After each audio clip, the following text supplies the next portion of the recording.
Ma fille m'a crié dessus devant ses enfants que j'étais un fardeau, et elle a même eu le culot de dire que même mes petits-enfants ne pouvaient pas me supporter. Mais cette même nuit, ils m'ont cherché en pleurant, disant qu'ils voulaient seulement vivre avec moi. Je m'appelle Angela, j'ai 65 ans et j'ai dédié chaque seconde de ma vie à prendre soin de mes enfants et petits-enfants. Quand je me suis séparée de leur père, je l'ai fait sans hésitation pour les protéger. J'ai travaillé en nettoyant des maisons, en cuisinant pour des inconnus, en lavant des affaires étrangères, tout ça pour qu'ils ne manquent de rien. Il y a 1 an, j'ai emménagé avec ma fille aînée, Carolina, pour l'aider avec ses 3 enfants pendant qu'elle travaillait. Je cuisinais, nettoyais, m'occupais des enfants, les emmenais à l'école et faisais même leurs costumes pour les festivals. Je le faisais avec plaisir parce que j'ai toujours cru que l'amour d'une mère ne connaît aucune fatigue. Mais ce jour-là, tout a basculé. Carolina se disputait avec son mari dans le salon. J'étais dans la cuisine en train de préparer le dîner quand j'ai entendu qu'il me traitait d'obstacle. J'ai faim de ne rien entendre. Quelques minutes plus tard, ma fille est entrée dans la salle à manger avec les yeux pleins de rage et m'a dit une phrase qui m'a brisé l'âme. « Même mes enfants ne peuvent pas te supporter. » Elle a dit qu'elle continuait seulement à me supporter par pitié et qu'il était temps que je quitte sa maison. Je ne savais pas si la douleur ou la honte était la plus forte. Et le pire, c'est qu'elle l'a dit devant mes petits-enfants, qui me regardaient sans comprendre pourquoi leur maman me parlait ainsi. Cette nuit-là, j'ai emballé mes affaires sans faire de bruit. Mes mains tremblaient pendant que je rangeais mes médicaments et quelques vêtements de rechange dans un sac recyclé. Je n'ai pas voulu leur dire au revoir. J'ai pensé que si mes propres petits-enfants avaient entendu ces mots et n'avaient rien dit, alors peut-être que c'était vrai. Je suis sortie de la maison avec la lune haute et le cœur brisé. J'ai marché jusqu'à l'arrêt du camion et j'ai pris le premier qui est passé, sans but, sans plan, seulement avec le désir de disparaître un moment du monde. Mais avant que je puisse décider où aller, mon portable a sonné. C'était un numéro inconnu. J'ai répondu avec peur et j'ai entendu la voix tremblante de mon petit-fils aîné, Santiago, suppliant « Grand-mère, où es-tu ? Nous ne voulons pas rester avec maman, nous voulons partir avec toi. » Cet appel m'a rendu mon âme au corps. Santiago, avec à peine 13 ans, parlait comme s'il avait le poids du monde sur ses épaules.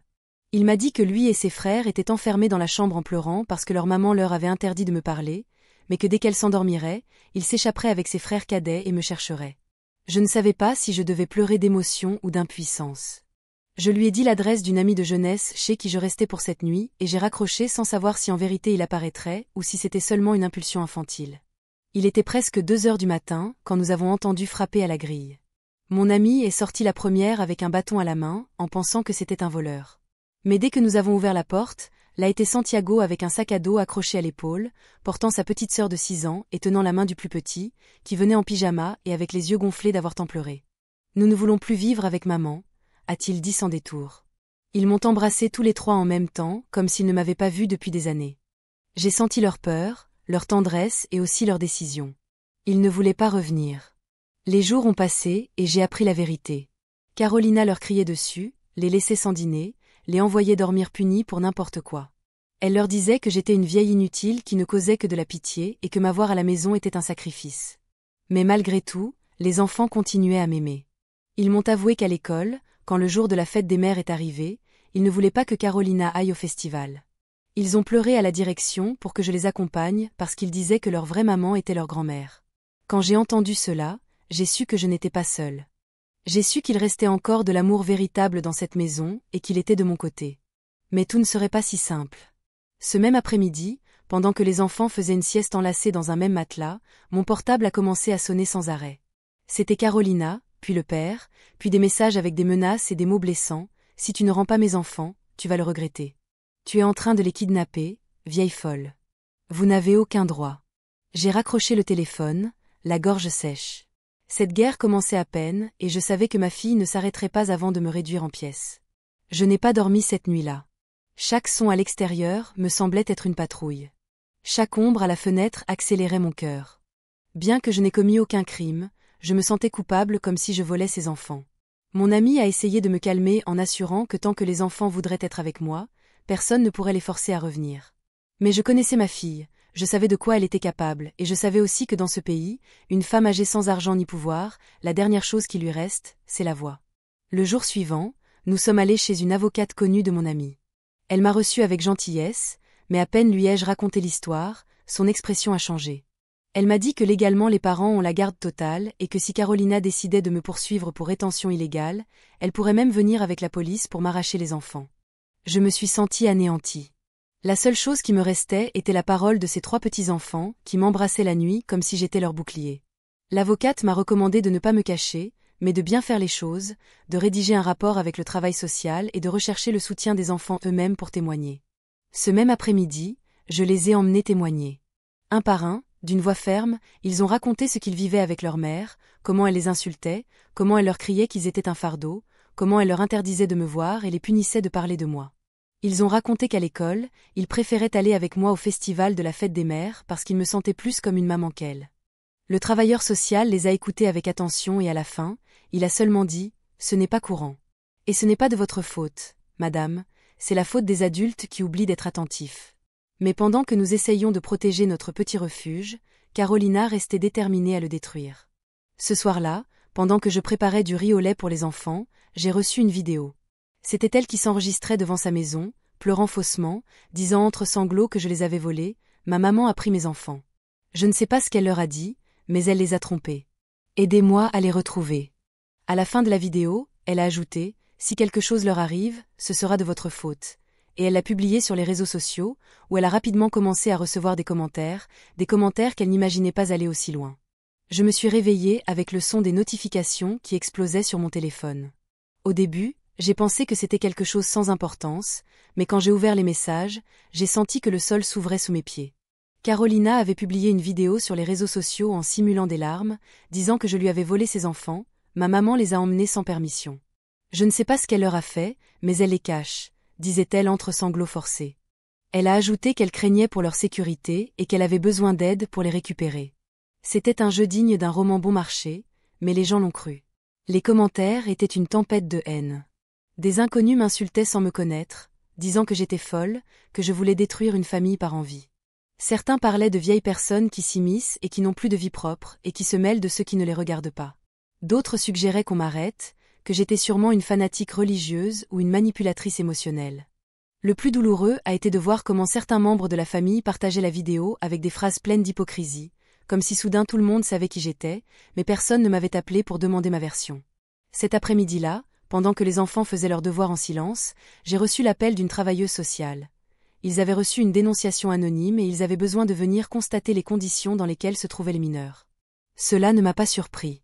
Je savais que Carolina remuerait ciel et terre pour reprendre le contrôle, non par amour, mais par fierté blessée. Ce qui m'a glacé le sang, c'est d'entendre que s'il trouvait une irrégularité, il pourrait emmener les enfants dans un foyer temporaire. Soudain, tout mon calme s'est effondré. Je pouvais les perdre. J'ai couru dans la pièce où les enfants lisaient à voix basse. Je leur ai expliqué avec patience ce qui pouvait arriver, que peut-être quelqu'un viendrait leur parler, voir comment nous vivions. Santiago, avec le sérieux que je n'ai vu que chez des hommes très âgés, a pris ma main et a dit « Nous n'allons pas mentir, grand-mère. Nous n'avons pas peur. Et s'ils veulent nous séparer, alors je vais tout raconter, même ce que maman nous faisait quand tu n'étais pas là. » Je l'ai regardé dans les yeux et j'ai su que cet enfant était prêt à tout affronter pour moi, mais je n'imaginais pas que cette visite arriverait beaucoup plus tôt que nous le pensions et que ce ne serait pas seulement une travailleuse sociale qui frapperait à notre porte. La visite est arrivée à peine à l'aube. 3 coups secs ont retenti à la porte, me faisant sortir de la cuisine. Dehors se trouvait une travailleuse sociale, une psychologue du DIF, et à ma surprise, un officier de police. Ils ne venaient pas avec des menottes ni usés de violence, mais avec des visages froids, comme si j'étais déjà coupable de quelque chose. J'ai demandé que les enfants n'écoutent pas, mais ils m'ont dit qu'ils avaient besoin de leur parler directement. Mon estomac s'est noué. Ce n'était pas la peur qu'ils mentent, mais qu'ils les induisent en erreur, qu'un mot mal dit puisse mettre en danger le peu que nous avions réussi à construire. Les enfants ont parlé avec assurance. Ils ont raconté ce qu'ils vivaient avec leur mère, des cris, des mépris, des insultes constantes. Ils ont dit qu'elle ne les a jamais frappés, mais que la maltraitance résidait dans chaque mot. La psychologue a demandé si je les obligeais à rester avec moi et Santiago a répondu avec une clarté qui m'a brisé l'âme. Nous choisissons d'être avec elle. C'est la seule qui nous embrasse quand nous pleurons, la seule qui vient à nos fêtes et n'est pas avec le téléphone portable à la main ou en train de nous crier dessus depuis le banc. L'officier et la travailleuse se sont regardés sans trop savoir quoi dire. Ils sont entrés pour examiner les lieux. Ils ont vu que nous avions de la nourriture, des lits propres, des fournitures scolaires, des cahiers ordonnés, rien de luxueux, mais de la dignité. Mon amie s'est chargée de préciser qu'elle m'avait accueilli sans rien demander en échange et qu'elle pouvait rester avec nous aussi longtemps que nécessaire. Malgré tout, la travailleuse a pris note de chaque détail, m'a informé qu'il rédigerait un procès-verbal et que l'affaire resterait sous observation. Elle m'a demandé d'éviter d'exposer les enfants sur les réseaux sociaux, de ne pas répondre publiquement aux attaques de Carolina. Mais avant de partir, déjà sur le seuil, la psychologue s'est retournée et a dit à voix basse « Ne vous rendez pas, madame. Parfois, les enfants savent très bien qui ils veulent vraiment. » Je me suis assise sur le canapé, les jambes tremblantes. Les enfants sont venus m'embrasser sans un mot. Ils savaient que quelque chose d'important s'était passé, bien qu'ils n'en comprenaient pas toute l'ampleur. Ce soir-là, pendant que je leur préparais une soupe chaude, j'ai repensé à tout ce que j'avais vécu. J'avais tout perdu, ma maison, ma fille, ma réputation. Et pourtant, j'avais quelque chose que Carolina n'aurait jamais, l'amour sincère de ses enfants. Mais cette paix ne durerait que quelques heures, car le lendemain, Carolina ferait quelque chose qui changerait tout et mettrait en danger non seulement ma tranquillité, mais aussi ma liberté. Le soleil n'avait pas encore touché le patio lorsque mon téléphone portable a vibré avec une notification judiciaire. Un message bref, presque impersonnel, convocation urgente. Présentez-vous au ministère public pour répondre à une dénonciation déposée contre vous pour enlèvement de mineurs. J'ai senti qu'on m'arrachait l'air d'un seul coup. Ce n'était pas qu'une menace. Carolina était allée plus loin que ce que j'avais imaginé. Elle m'accusait formellement d'avoir séquestré mes propres petits-enfants, et maintenant la loi exigeait que je m'explique. Je n'ai pas pleuré, je n'ai pas crié, je suis juste restée immobile à regarder ce texte qui marquait le chapitre suivant de ce cauchemar. Mon amie m'a conduite au ministère public. Dans la salle d'attente, les murmures se faisaient sentir comme des lames. Personne ne savait qui j'étais, mais les regards étaient pesants. En entrant, une femme avec d'épaisses lunettes m'a demandé de tout raconter depuis le début. J'ai parlé calmement, sans fioriture ni excuse. Je lui ai raconté comment Carolina m'avait chassée, comment les enfants sont arrivés d'eux-mêmes, comment j'essayais seulement de les protéger. Elle acquiesçait en silence, écrivant sans lever les yeux. Puis elle a déposé sur la table une copie imprimée de la vidéo que Carolina avait téléchargée. Avez-vous un moyen de prouver que ce n'est pas vrai? J'ai respiré profondément et j'ai ouvert mon sac. J'ai sorti les dessins des enfants, leurs lettres, des photos de la fête scolaire où j'apparaissais avec eux. Je leur ai montré un enregistrement de Santiago, expliquant pourquoi il voulait vivre avec moi. L'avocate a tout observé avec attention, sans porter de jugement. Quand elle a terminé, elle a dit qu'il ne pouvait pas encore rejeter la dénonciation, mais qu'il y avait suffisamment d'éléments pour ouvrir une enquête pour maltraitance contre Carolina. Cela m'a apporté un petit soulagement, bien que je susse que la guerre n'était pas encore près de se terminer. Ce soir-là, de retour à la maison, je me suis assise sur le lit avec les 3 enfants. Je lui ai expliqué ce qui se passait avec des mots simples, mais sans cacher la gravité. Je leur ai dit que peut-être, à un moment donné, nous devrions tous nous présenter devant un juge. Santiago m'a regardé sans cligner des yeux et a dit « Si nous allons voir le juge, je vais lui dire que s'il nous envoie chez maman, je m'échappe encore une fois et cette fois il ne me trouve pas. » J'ai voulu l'embrasser, mais il m'a devancé en m'entourant avec force. À ce moment, j'ai su que le pire était encore à venir, parce que Carolina, désespérée de reprendre le contrôle, n'était pas seule et il y avait quelqu'un d'autre qui l'aidait, quelqu'un de ma propre famille. La révélation est arrivée sous forme de trahison. Le jour suivant, alors que j'essayais d'organiser les papiers avec l'avocate, j'ai reçu un appel inattendu. C'était mon fils cadet, Esteban, avec qui je ne parlais presque plus depuis des années. Il m'a demandé comment j'allais avec une voix si douce qu'elle ne semblait pas être la sienne. Il a dit qu'il avait appris la situation et qu'il voulait m'aider. Au début, j'étais émue. J'ai pensé que finalement un de mes fils comprenait ce que je vivais, mais il n'a pas tardé à montrer la vraie raison de son intérêt soudain.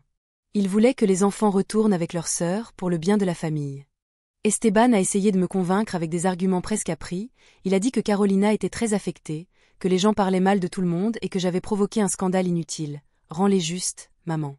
Il ne sert à rien de continuer à se battre. Il ne t'appartient pas de les élever. J'ai senti que chaque mot me coupait de l'intérieur. Je ne pouvais pas croire que lui, que j'ai aussi élevé avec les mains brisées et les chaussures rapiécées, était du côté de sa sœur. Mais le plus douloureux a été de l'entendre dire que je ne les avais que par besoin émotionnel, comme si les enfants étaient ma consolation et non ma famille. J'ai raccroché sans répondre. Je ne pouvais plus écouter tant d'ingratitude. Je me suis enfermée dans la salle de bain et respiré profondément en essayant de ne pas craquer. Pas pour moi, mais pour eux. Les enfants, en remarquant mon silence, m'ont entouré en sortant comme s'ils savaient exactement ce qui s'était passé. « Ça va, Ao ?» a demandé Valeria, la plus petite, avec ses yeux énormes remplis d'inquiétude. Je suis avec toi, a dit Santiago, et cette simple phrase m'a soutenu le reste de la journée, mais à l'intérieur de moi, quelque chose s'est définitivement brisé. J'ai compris que je ne pouvais plus attendre de compréhension de mes fils, je ne pouvais que protéger mes petits-enfants. Cette même nuit, pendant que tout le monde dormait, j'ai reçu un autre message. C'était d'Esteban. Cette fois, il ne demandait pas, il ne suggérait pas. Il m'a averti, si tu ne rends pas les enfants, Carolina va demander la garde totale. Elle a déjà contacté un juge. Tu as jusqu'à vendredi. J'ai relu la phrase encore et encore jusqu'à ce que les lettres deviennent floues. J'avais 3 jours pour défendre mon droit de prendre soin des seuls êtres qui me voyaient encore comme quelque chose de plus qu'un fardeau. Et je n'avais aucune idée de comment j'allais y parvenir, mais je savais que je ne pouvais pas les perdre, parce que sans eux je n'étais rien. Le jeudi s'est levé avec un nuage lourd au-dessus. L'avocate m'a convoqué tôt pour préparer la réponse officielle à la demande de garde de Carolina. Elle m'a expliqué que nous devions présenter des preuves solides de l'abandon émotionnel, de la maltraitance psychologique, et surtout, que les enfants étaient en danger s'ils retournaient avec leur mère. Je savais que les mots et les souvenirs ne suffisaient pas. Nous avions besoin de faits. Heureusement, je conservais encore les lettres que les enfants m'avaient écrites, les dessins où ils me montraient avec une cape de super-grand-mère et même un audio enregistré en secret où Carolina criait qu'elle me détestait et qu'ils étaient une croix qu'elle n'a jamais demandée. Pendant que nous organisions tout, Carolina continuait son spectacle en ligne. Elle a téléchargé d'anciennes photos des enfants avec elle en utilisant des filtres pour paraître tendre. Ces câlins me manquent, a-t-elle écrit, comme si elle n'était pas celle qui les éloignait avec des cris. Dans les commentaires, les gens la consolaient, d'autres m'attaquaient. Quelle sorte de grand-mère kidnappe ses petits-enfants? Elle est déjà grande, elle devrait arrêter de s'en mêler. J'ai vu ces mots le cœur serré, mais je n'y ai pas répondu. À ce moment-là, j'ai compris que je n'avais pas besoin de me défendre devant des inconnus. Ma défense allait être la voix des enfants. Le vendredi est arrivé comme une sentence. Nous sommes entrés au tribunal, tous les 4 ensemble. Moi tenant la main de Valeria, Santiago avec le bras ferme sur l'épaule de son frère. Face au juge, la tension était palpable. Carolina est arrivée maquillée, en pleurs, disant qu'elle voulait récupérer sa famille. Mais lorsqu'on a demandé aux enfants de parler, Santiago s'est levé sans hésitation. Il a regardé directement le juge et a dit « Je ne veux pas retourner avec maman. Elle me criait dessus chaque jour. Elle me faisait sentir que je ne valais rien. Ma grand-mère prend soin de moi, m'écoute, m'aide avec mes devoirs, me serre dans ses bras sans rien demander. » Le silence qui a suivi a été plus fort que tous les applaudissements. Le juge a demandé une pause. Nous sommes sortis dans la salle d'attente, le cœur battant. Carolina s'est approchée de moi comme si de rien n'était, avec un sourire tordu. « Tu ne vas pas gagner. Personne ne te croit, et quand ce sera fini, tu ne vas plus les revoir. » Ces paroles étaient un doux poison, prononcées avec tout le calme de celui qui croit avoir la victoire dans la poche. Je suis restée silencieuse, mais à l'intérieur quelque chose en moi s'est allumé comme un feu, parce que je savais que cet après-midi tout allait se jouer, et pas seulement au tribunal, mais aussi dans le cœur de mes petits-enfants. Le juge est revenu avec un regard impénétrable. Nous nous sommes assis face à lui pendant qu'il examinait les papiers, les déclarations et les rapports psychologiques. La salle était dans un silence absolu, sauf le bruit du crayon contre la table. Finalement, il a levé les yeux et a dit que, de manière provisoire, les enfants resteraient sous ma garde. Ce n'était pas une victoire définitive, mais c'était un sursis. Carolina a explosé. Elle s'est levée brusquement en criant que tout était une farce, que je les avais manipulés, qu'ils allaient grandir remplis de haine à cause de moi. Le juge l'a arrêtée avec fermeté, l'avertissant que son attitude était documentée. Les enfants ne comprenaient pas tout à fait ce qui se passait, mais en voyant leur mère perdre le contrôle, ils se sont serrés contre moi. Santiago m'a serré la main avec force, comme s'il voulait s'assurer que je ne parte pas. Le juge nous a demandé de sortir en disant que le processus continuerait dans quelques semaines, mais que pour l'instant les enfants devaient rester là où ils se sentaient en sécurité. En sortant, Carolina m'a lancé un dernier regard, non pas de douleur, mais de pure rancune. Je savais qu'elle n'allait pas abandonner. Elle ne se battait pas par amour, elle se battait par orgueil. En rentrant à la maison, l'ambiance était différente. Pour la première fois depuis des semaines, les enfants ont ri librement. Ils se sont servis des céréales sans demander, ont mis de la musique sur le haut-parleur et se sont allongés dans le salon pour regarder des dessins animés. Je me suis assise en silence, voyant comment ce petit havre de paix commençait à prendre forme. Ce n'était pas une maison de luxe, loin de là, mais il y avait de l'affection, il y avait de la chaleur. Cette nuit-là, avant de dormir, Santiago s'est approché de moi avec un dessin. C'était lui, ses frères et moi, tous enlacés devant une école. C'est pour un autre festival. lui ai-je demandé en souriant. Il a acquiescé. Oui, grand-mère, mais cette année je ne veux pas que maman y aille, je veux que tu y ailles toi.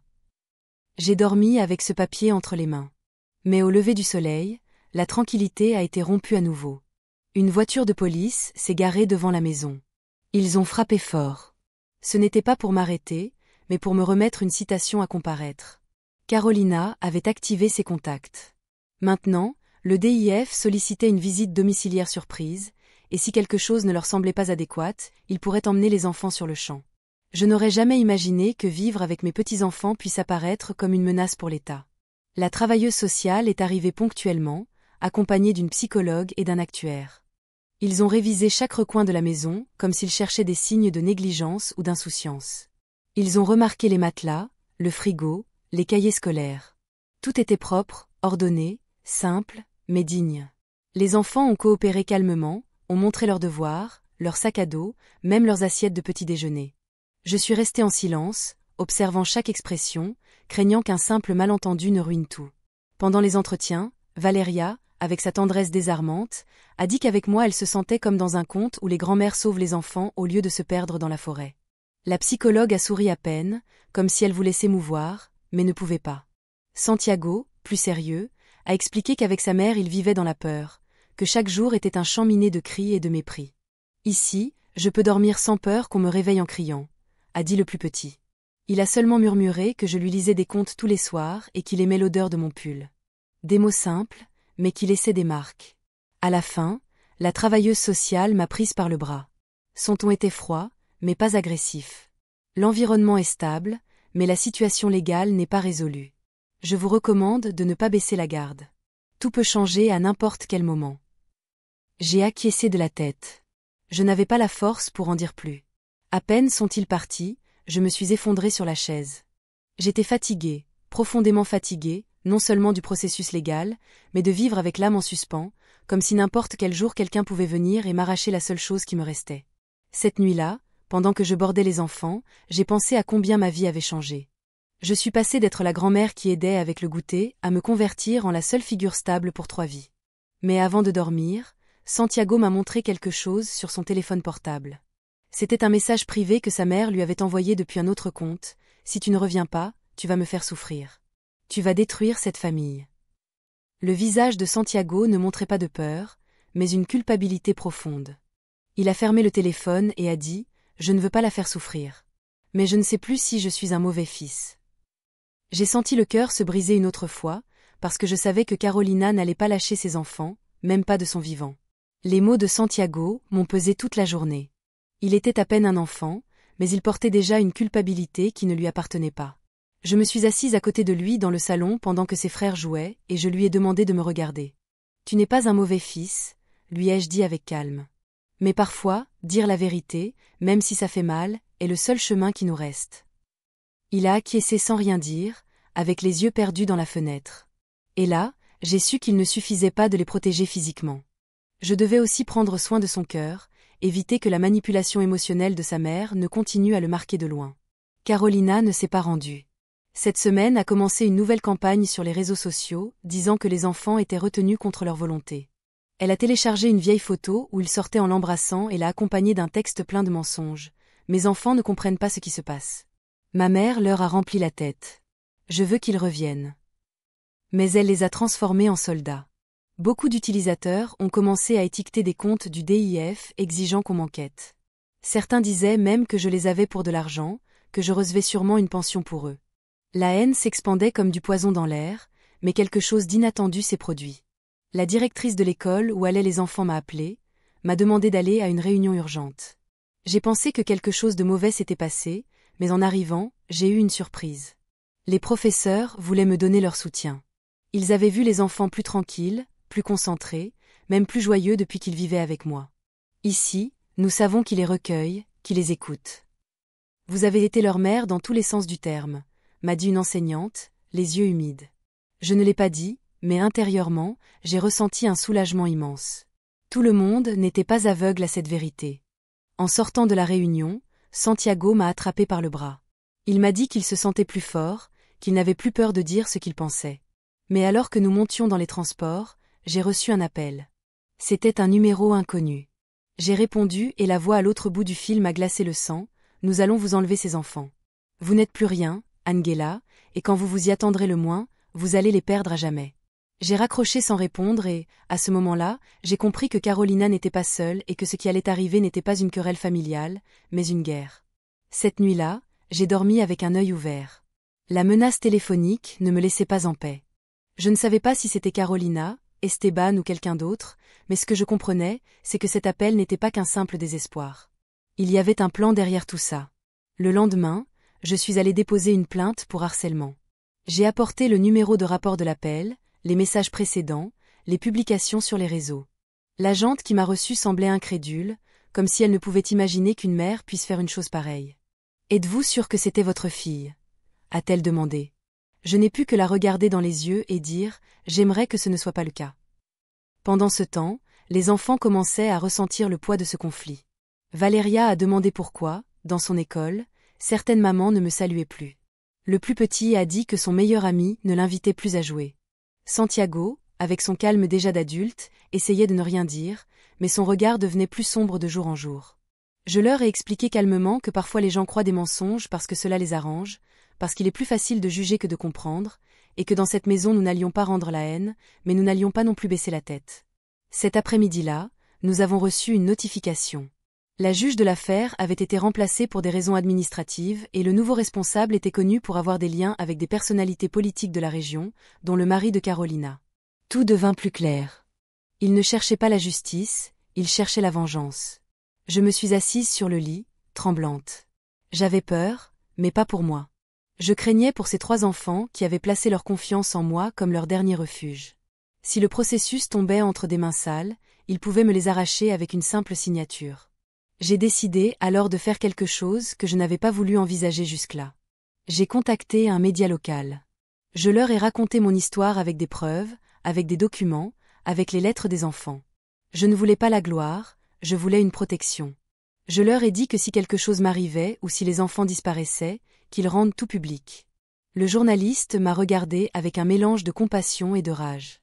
Nous allons enquêter à fond, madame. Cela ne peut pas en rester là. Et cette même nuit, sur la page du journal numérique, est apparu le titre « Une grand-mère dénonce une tentative de spoliation et de manipulation familiale, une lutte pour l'amour de ses petits-enfants ».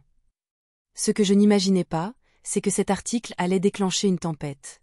Le lendemain matin, je me suis réveillée avec le téléphone qui sonnait sans arrêt. Des messages, des appels, des courriels, des gens que je ne connaissais pas, des médias nationaux, des avocats qui offraient une aide gratuite. L'histoire avait touché des cœurs. Beaucoup de femmes, surtout âgées, écrivaient en racontant qu'elles avaient vécu la même chose. Des enfants qui les utilisaient, des petits-enfants qui étaient sauvés de l'abandon, des familles qui ne valorisaient que l'argent et non l'amour. Je ne m'attendais pas à autant de réactions, mais elle était là, un pays entier voyant dans mon histoire son propre reflet. Et bien que je me sente exposée, je me sentais aussi épaulée pour la première fois depuis longtemps. À l'école, une enseignante m'a embrassée sans dire un mot. Elle m'a dit qu'elle avait lu la note et qu'elle admirait mon courage. Les enfants ont remarqué le changement d'ambiance. Ils n'étaient plus regardés comme des étrangers, mais avec respect. Une mère s'est même approchée de moi et a chuchoté « Ce que vous faites, je n'ai pas osé faire ». C'était comme si cette note avait nettoyé l'air de soupçon, au moins pour un instant. Mais avec chaque message de soutien, des menaces sont aussi arrivées. Des commentaires anonymes, des appels silencieux, des faux profils disant que j'étais en train de jouer avec le feu. J'ai su que Carolina et les siens avaient vu la note et qu'ils n'allaient pas rester les bras croisés. Ce même après-midi, j'ai reçu une convocation du nouveau juge. Nous devions nous présenter dans moins de 48 heures pour une évaluation complète de la garde. L'avocate m'a dit que c'était un coup bas, une ressource pour faire pression, forcer une remise immédiate sans passer par une audience formelle. Elle m'a expliqué qu'il pouvait utiliser la publication dans les médias comme preuve que j'exposais indûment les enfants. C'était absurde, mais dangereux. Je me suis sentie piégée. Tout ce que j'avais fait pour les protéger pouvait se retourner contre moi. Ce soir-là, après le dîner, j'ai raconté aux enfants ce qui allait arriver. Je leur ai dit que peut-être nous devions nous battre plus fort, que les choses pourraient mal tourner. Mais Santiago, avec ce calme qui semblait déjà d'un autre temps, m'a dit quelque chose que je n'oublierai jamais. « Ah ouais, tu nous as sauvés. Et si demain nous devons parler devant un juge, nous le ferons, parce que personne ne nous a forcés à être ici. Nous choisissons de vivre avec toi et nous allons continuer à te choisir. » J'ai senti les larmes vouloir sortir, mais je les ai retenues, parce que dans 2 jours nous allions affronter un procès qui non seulement définirait notre avenir, mais aussi qui méritait de s'appeler famille. Le jour du procès est arrivé, enveloppé dans un silence épais. Les enfants ont mis leurs plus beaux vêtements sans que personne ne le leur demande. Santiago a même fait le nœud de cravate au plus petit, avec une patience que l'on ne voit que chez ceux qui ont grandi trop tôt. Nous avons marché jusqu'au tribunal en nous tenant la main, avec une dignité qui ne demandait aucune permission.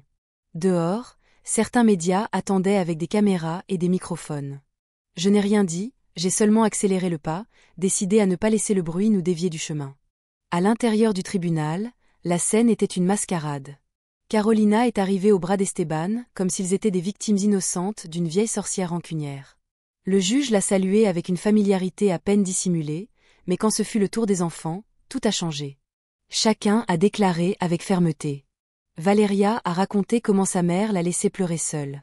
Le petit a dit que j'étais celle qui lui apprenait à lire, et Santiago, d'une voix claire, a dit qu'il préférait vivre avec moi parce qu'ici il se sent en paix et que chez maman il n'y a que des cris et de la peur.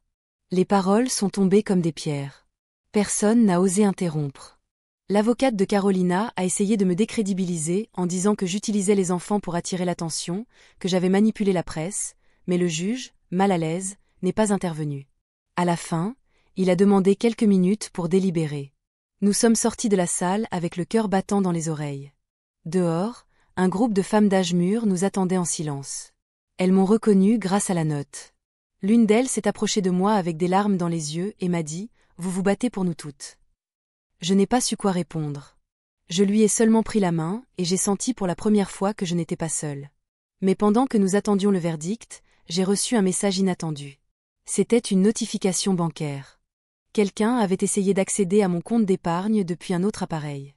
Mon compte joint, celui que j'avais ouvert au nom d'Esteban à l'époque où je lui faisais confiance. Tout devint clair. Non seulement il voulait les enfants, mais il voulait aussi le peu que j'avais réussi à économiser de ma vie.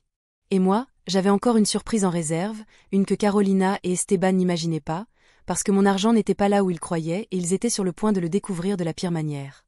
Ce même après-midi, après l'audience, je suis allée directement à la banque. J'ai sollicité une révision des mouvements et j'ai demandé un blocage immédiat de l'accès d'Esteban. Le gérant, en voyant la situation, m'a offert une assistance juridique et m'a recommandé de transférer les fonds vers un compte protégé, exclusif pour les adultes plus âgés en situation de risque. C'est ce que j'ai fait. Chaque peso a été déplacé vers un nouveau compte avec des clauses qui empêchaient toute tentative de spoliation sans mon autorisation directe et présentielle. Ce que mes enfants ignoraient, c'est que cet argent n'était pas tout. Il y avait quelque chose de plus, quelque chose que je n'ai jamais mentionné et qui est devenu mon bouclier le plus puissant. Une semaine avant, sans que personne ne le sache, j'ai contacté l'avocat de mon ancien patron, Don Eduardo, un homme qui, paix à son âme, m'a traité comme une sœur pendant plus de 20 ans. Il m'a laissé une propriété à mon nom, une maison dans le centre historique, héritée en secret pour que personne de ma famille ne puisse la contester. Ce n'était pas seulement une maison, c'était une garantie, mon refuge ultime.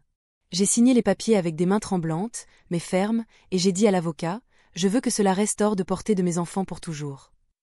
Il m'a répondu par une poignée de main et un sourire sincère, Senora Angela, il était temps que quelqu'un prenne soin de vous. Forte de cette sécurité, je suis rentrée chez moi et j'ai respiré profondément. Les enfants dormaient, épuisés par la tension du procès. Sur leurs visages, il n'y avait enfin plus de peur. Je les ai regardés depuis le couloir et j'ai su que j'étais prête pour la bataille suivante, parce qu'il ne s'agissait pas seulement de les sauver eux, il s'agissait aussi de me sauver moi, de rompre le cycle de la soumission aveugle et du sacrifice éternel. Le jour suivant, le juge a rendu sa décision provisoire. Les enfants resteraient sous ma garde jusqu'à ce que le processus se termine et Carolina devait se soumettre à une évaluation psychologique. Mais quand Carolina a reçu la notification, elle n'a pas réagi avec tristesse ni colère. Elle a souri. Ce sourire maladroit, venimeux, de celui qui garde encore un as dans sa manche et l'a lâché sans pudeur. Tu gardes les enfants, mais pas pour longtemps, parce que si tu meurs, qui croyais-tu qui les garderait? Moi? Et à cet instant, j'ai compris que son prochain coup n'était pas juridique, il était personnel et peut-être dangereux. Ses paroles sont restées flottant dans l'air comme une menace déguisée en certitude. Si tu meurs. Je n'ai jamais imaginé que ma propre fille puisse dire quelque chose comme ça avec autant de calme, comme quelqu'un qui commente la météo. Cette nuit-là, je n'ai pas pu fermer l'œil. J'écoutais chaque craquement de la maison, comme si quelqu'un essayait d'entrer. Le jour suivant, j'ai changé les serrures et j'ai demandé à la police une mesure de précaution. Il n'y avait pas de preuve d'un danger imminent, mais j'ai tout consigné, la menace verbale, l'histoire juridique, le conflit familial. Ils m'ont dit qu'ils ne pouvaient pas faire grand-chose, mais qu'ils resteraient attentifs. Je suis partie en sachant que dans cette guerre, je ne pouvais compter que sur moi-même. J'ai essayé que les enfants ne remarquent pas la peur dans mon regard. Ils continuaient à aller à l'école, à étudier, à manger avec appétit, mais je sentais que je portais une pierre sur la poitrine. Je craignais que Carolina tente quelque chose de plus radical, quelque chose qui mette en danger leur stabilité ou la mienne. C'est pourquoi j'ai décidé de faire quelque chose qui m'a brisé l'âme. J'ai écrit une lettre, une seule feuille signée et scellée devant notaire, dans laquelle je précisais que si quelque chose m'arrivait, je voulais que mes petits-enfants soient confiés aux soins d'une famille amie avec un soutien juridique, loin de la portée de leurs parents. Ce fut l'une des décisions les plus difficiles de ma vie, mais aussi la plus nécessaire. Les jours ont passé dans un calme tendu. Jusqu'à ce qu'un après-midi, alors que nous revenions du supermarché, j'ai remarqué une voiture garée devant la maison. C'était la voiture d'Esteban. Non. Il est descendu seul, nous a regardés depuis le volant avec une expression que je n'ai pas su déchiffrer. Les enfants sont entrés en courant. Je suis restée à le regarder. Finalement, il a démarré sans dire un mot, mais ce que j'ai vu ensuite m'a glacée. Sur le siège du copilote se trouvait Carolina. Ils étaient toujours ensemble, tramant quelque chose, et je ne pouvais pas les laisser faire le pas suivant sans être préparée. Ce même soir, j'ai appelé l'avocat de la maison du centre historique. Je lui ai dit que j'avais besoin de déménager en urgence avec les enfants. Je lui ai demandé de tout préparer en une semaine. Je voulais disparaître de ce quartier, de cette rue, où chaque ombre pouvait être une menace. Il ne s'agissait pas de fuir, mais bien de survivre. Mais ce qu'elle ignorait, c'est que cette semaine-là, Carolina préparait un coup plus sale, un qui ne se verrait pas venir depuis une voiture, mais depuis une école. Tout a commencé avec un papier plié dans le sac à dos de Valeria, une note écrite à l'encre rouge, sans signature, à peine quelques phrases qui lavent le sang. Ta grand-mère te ment. Ta maman t'aime. Tu vas rentrer à la maison très bientôt, que tu le veuilles ou non. En la lisant, Valeria est restée silencieuse pendant des heures, agrippée à son ours en peluche. Santiago l'a trouvée tremblante dans sa chambre et me l'a dit à voix basse, comme s'il craignait que le simple fait de le nommer ne rende le danger réel. J'ai pris la note et j'ai su, sans doute aucun, que quelqu'un l'avait placée dans son sac à dos à l'intérieur de l'école. Je suis allée directement à la direction le jour suivant. J'ai apporté la note. J'ai exigé de visionner les caméras. La directrice a essayé de me calmer en disant que cela pouvait être une mauvaise blague, mais quand ils ont vérifié les vidéos, ce que je craignais s'est confirmé. Carolina était entrée déguisée en employée de nettoyage. Elle a utilisé une fausse carte d'identification et est restée à l'intérieur pendant près d'une demi-heure. Les caméras l'ont capturée près des casiers des enfants, puis ressortant sans être arrêtée. C'était un acte prémédité, lâche et dangereux. Elle ne voulait pas seulement récupérer les enfants, elle voulait le faire en les brisant de l'intérieur. Ce jour-là, je suis rentrée à la maison avec un tremblement constant dans les mains. J'ai appelé l'avocate et j'ai déposé une plainte formelle. Cette fois, les accusations étaient plus graves. Usurpation d'identité, entrée illégale dans un établissement d'enseignement, harcèlement infantile. Le directeur de l'établissement a agi aussi. Carolina a été bannie à vie de l'endroit, mais cela ne m'a pas apporté la paix, parce que j'ai compris qu'elle était prête à tout, même à manipuler la peur de ses propres enfants afin de reprendre le contrôle. Et je ne pouvais plus permettre à mes petits-enfants de vivre dans la peur. Plus jamais. Cette nuit-là, les larmes contenues, j'ai dit aux enfants que dans 3 jours nous déménagerions, que nous quitterions ce quartier, cette école, tout. Santiago a demandé si c'était une défaite. Je lui ai répondu que non. Parfois, pour survivre, il faut recommencer là où personne ne peut vous atteindre. Il a acquiescé, mais avant de dormir, il m'a dit quelque chose qui m'a marqué l'âme. Ah ouais, quand j'aurai des enfants, je veux que ce soit toi qui leur racontes des histoires, parce que toi, tu sais prendre soin. Je me suis endormie avec cette phrase gravée dans la poitrine, sans imaginer que Carolina n'avait pas encore terminé, parce que juste avant de partir, j'ai reçu une notification du tribunal me convoquant à une audience d'urgence. Seule. La notification était claire. Je devais me présenter seule devant le juge, sans enfant, sans avocat, sans accompagnateur. Il disait que c'était pour des motifs d'évaluation de la tutelle et que ne pas y assister impliquerait des conséquences légales. Le rendez-vous était au jour suivant. J'ai peu dormi, le corps tendu et l'esprit tournant sans contrôle. Je sentais que Carolina avait réussi quelque chose, une manœuvre silencieuse déguisée en procédure légale. J'ai été ponctuelle. Je suis entrée dans la salle le front haut, mais le cœur en alerte. En entrant, la surprise m'a frappée de plein fouet. Esteban était là, comme témoin contre moi. Le juge a commencé par des questions de routine sur le quotidien des enfants, leurs études, leur santé. J'ai répondu avec précision, en faisant attention à chaque mot. Mais alors le juge a lu une plainte signée par Carolina et soutenue par Esteban, dans laquelle il m'accusait d'aliénation parentale. Ils alléguaient que je manipulais émotionnellement les enfants pour les éloigner de leur mère, que je leur remplissais la tête de mensonges et que j'affectais leur développement psychologique. C'était le comble de l'hypocrisie. Moi, la seule qui les avait protégés, j'étais maintenant présentée comme une sorte de séquestratrice émotionnelle. Esteban a déclaré froidement. Il a dit que Carolina avait changé, qu'elle méritait une seconde chance et que les enfants étaient perturbés par mon influence. Chaque mot de lui était un poignard. Pas à cause de ce qu'il disait, mais à cause de la certitude avec laquelle il mentait. Il m'observait sans ciller, comme si nous n'avions jamais partagé notre vie, comme s'il ne se souvenait pas des fois où je l'ai soutenu quand il tombait malade enfant. Le juge m'a regardé à la fin et m'a dit que, compte tenu de la gravité des accusations, il devait évaluer psychologiquement les enfants à nouveau, avec une équipe externe et neutre. Le processus s'éternisait, et avec lui le risque de les perdre. Je suis sortie du tribunal, les jambes flageolantes. Dehors, Carolina m'attendait, appuyée contre une colonne. Elle m'a regardé de haut en bas et a lâché cette phrase avec un sourire tordu. Tu vois ? Il n'est pas nécessaire de se salir les mains pour détruire quelqu'un. Parfois, un peu de stratégie suffit. J'ai voulu répondre, mais cela n'en valait pas la peine. J'ai juste marché jusqu'à la voiture et me suis accrochée à mon sac comme si c'était un bouclier. Ce soir-là, en rentrant à la maison, j'ai dit aux enfants de ne plus parler à personne à l'école.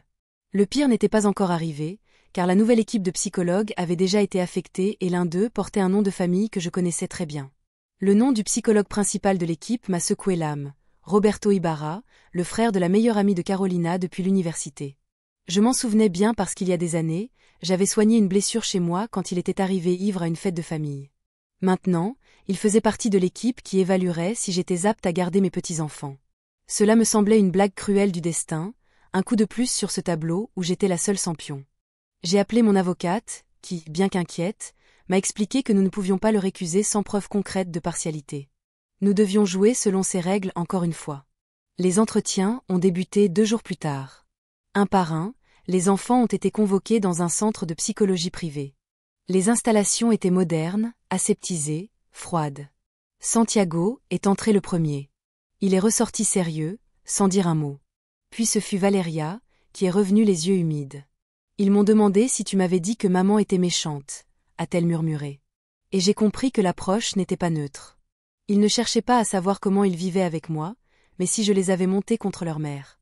C'était un piège déguisé en évaluation clinique, mais ce qui m'a le plus inquiété, c'est le plus petit. En sortant, il a dit à voix basse, ce monsieur sentait comme ceux qui crient dans la rue. Quand j'ai demandé à consulter le rapport préliminaire, ils me l'ont refusé. Confidentiel, ont-ils répondu, mais j'ai su au fond de moi que quelque chose se tramait. Je me suis assise dans la cuisine ce soir-là, seule, pendant que les enfants dormaient. J'ai pensé à tout ce que j'avais fait pour mes enfants, pour mes petits-enfants. Je ne le regrettais pas, mais j'ai aussi compris que cette guerre n'était pas entre mère et fille, elle était entre vérité et pouvoir, entre l'amour authentique et l'image publique, et Carolina savait se mouvoir dans cette obscurité bien mieux que moi. 2 jours plus tard, j'ai reçu un courriel sans expéditeur. Claire. C'était un fichier en pièces jointes. En l'ouvrant, mon sang s'est glacé. Un fragment du rapport psychologique avait fuité. Là, il était insinué que la grand-mère pourrait exercer un rôle parental déplacé, générant une dépendance émotionnelle inappropriée. C'était une graine de doute qui suffisait pour tout m'arracher. J'ai fermé le document avec des mains tremblantes et j'ai compris qu'il ne suffisait plus de résister.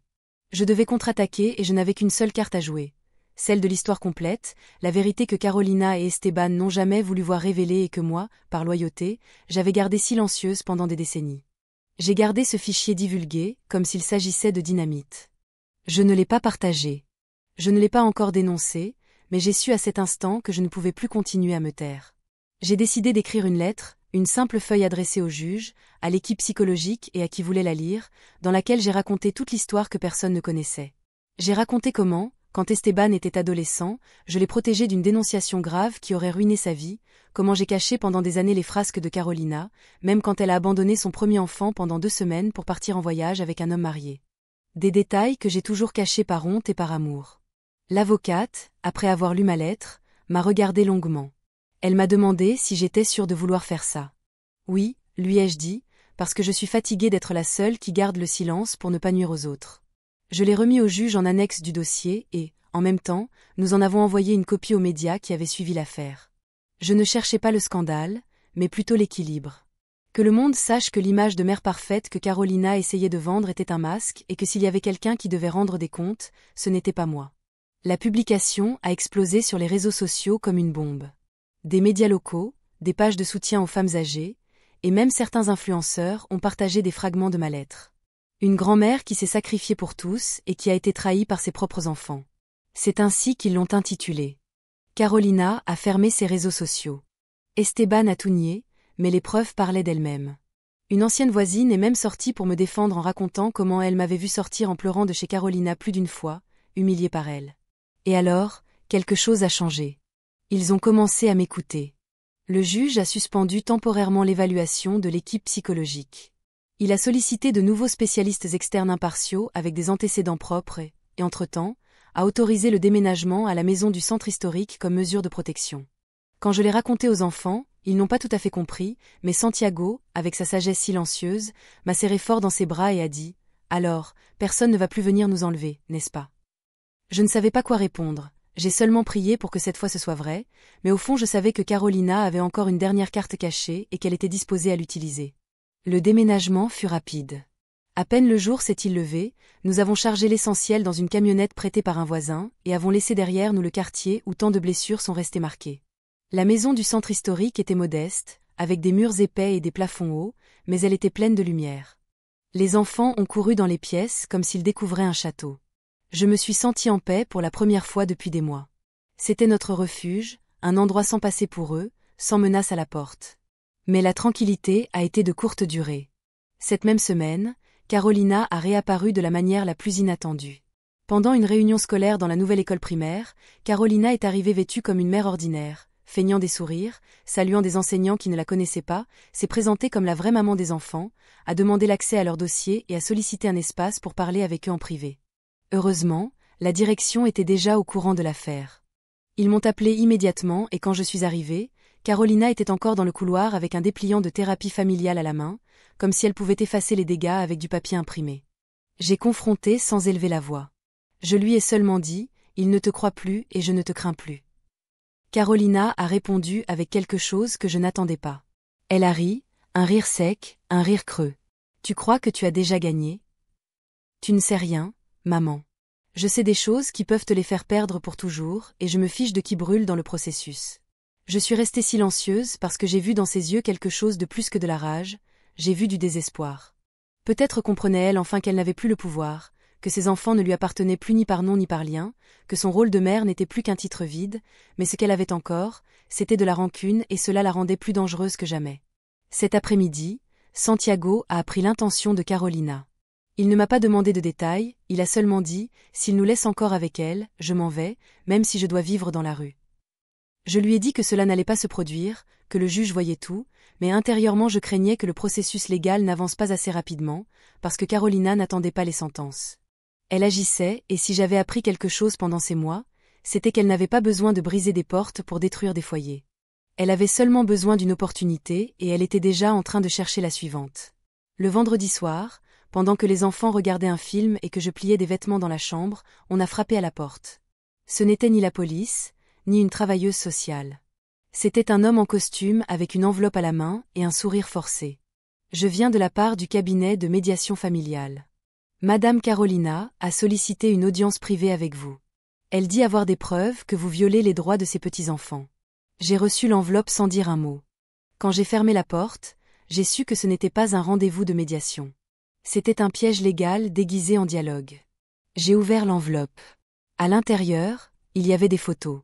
Des photos prises sans ma permission des enfants jouant dans la cour, de moi faisant des courses, de Santiago sortant de l'école. Ce n'était pas seulement des images, mais de la surveillance. Il y avait aussi un document rédigé par le nouvel avocat de Carolina, dans lequel on sollicitait une mesure conservatoire, que les enfants soient envoyés temporairement dans un centre de protection infantile pendant que se résolvait le différend de garde. C'était une jouée cruelle. S'il ne pouvait pas me les enlever pour les lui donner à elle, au moins il tenterait de me les arracher avec le prétexte de les protéger d'un conflit familial. Je n'ai pas dormi de cette nuit. J'ai pensé à comment expliquer aux enfants qu'on pouvait les emmener dans un refuge si le juge acceptait cette mesure. J'ai pensé au regard de Valeria si des uniformes arrivaient à frapper à la porte. J'ai pensé au vide que laisserait son rire dans cette maison nouvelle que nous étions à peine en train de commencer à appeler un foyer. Mais alors je me suis souvenu de quelque chose. La lettre, cette feuille que j'ai signée des semaines auparavant désignant une famille de confiance comme tuteur légaux en cas d'urgence. Le jour suivant, je l'ai emmenée à l'avocate, qui l'a présentée devant le juge comme défense anticipée. Le juge a décidé de réviser d'abord les antécédents de la dénonciation, a convoqué une audience spéciale urgente pour écouter les enfants une fois de plus, cette fois accompagnés de leur maîtresse, du directeur de l'école et de la nouvelle équipe psychologique qui avait déjà dans ses mains les rapports réels, non manipulés. Nous avions 3 jours pour réunir tout le monde, 3 jours pour préparer la défense la plus importante de nos vies, parce que si nous perdions cette audience les enfants n'iraient pas avec Carolina, mais ils ne pourraient pas non plus continuer avec moi. Et je n'allais pas laisser qu'ils les arrachent de l'unique lieu où enfin ils se sentaient en sécurité. La salle du tribunal était pleine, non par le nombre de personnes, mais par le poids de ce qui était en jeu. Santiago, Valeria et son petit frère sont entrés d'un pas ferme, chacun pris par ma main. La directrice de l'école, sa maîtresse de confiance et la psychologue assignée par le juge étaient présentes. Carolina n'a rien dit en nous voyant, elle a seulement baissé le regard comme si elle savait qu'elle avait franchi une ligne de laquelle elle ne pouvait plus revenir. Le juge a demandé le silence et l'audience a commencé. Cette fois, il ne s'agissait pas de qui avait raison, mais de qui pouvait leur offrir un foyer, pas une maison. Un à un, les témoins ont parlé. La directrice a dit que les enfants avaient éclos depuis leur arrivée. La maîtresse a raconté comment Valeria a commencé à dessiner des sourires au lieu de larmes. La psychologue a été claire, ces mineurs ne présentent pas de symptômes de manipulation ni d'aliénation. Ils présentent des signes de récupération après une expérience d'abandon émotionnel. Le juge a pris note en silence. Ensuite, ce fut le tour des enfants. Santiago, comme toujours, a pris la parole. Moi, j'ai choisi d'être avec ma grand-mère parce que quand elle m'embrasse, je me sens en sécurité et ça, je ne l'ai jamais senti avec ma maman. Le juge a demandé quelques minutes. En revenant, il a dicté la résolution d'une voix qui n'a pas hésité. La dame Angela reste légalement reconnue comme tutrice permanente de ses 3 petits-enfants. On révoque toute tentative de garde de la part de la dame Carolina jusqu'à nouvel avis judiciaire, conditionné à réhabilitation psychologique complète. Les paroles sont tombées comme une bénédiction. J'ai senti Valeria me serrer la taille, le plus petit s'accrocher à mon bras et Santiago sourire. Un sourire de vérité, sans peur, sans rage. Carolina s'est levée et est sortie sans dire un mot. Personne ne l'a suivie. Cette nuit-là, déjà dans notre maison, nous avons dîné tous ensemble. Il n'y a pas eu de toast ni de fête, seulement du riz au lait, la recette qui aux 3 leur faisait penser à ma cuisine d'avant. Valeria a mis de la musique et est montée sur une chaise en imitant une maîtresse. Le plus petit a dessiné une famille avec 4 figures et Santiago, d'une voix tranquille, a dit « Ceci est ma maison. Et toi, Awe, tu es la maman qui nous a touchés et que nous choisissons. » J'ai fermé les yeux et j'ai laissé les larmes sortir enfin, non de douleur, mais de soulagement, parce qu'après tout ce qui a été vécu, après avoir tout perdu, j'avais gagné le plus important. Ne pas être crainte ni respectée, mais aimée.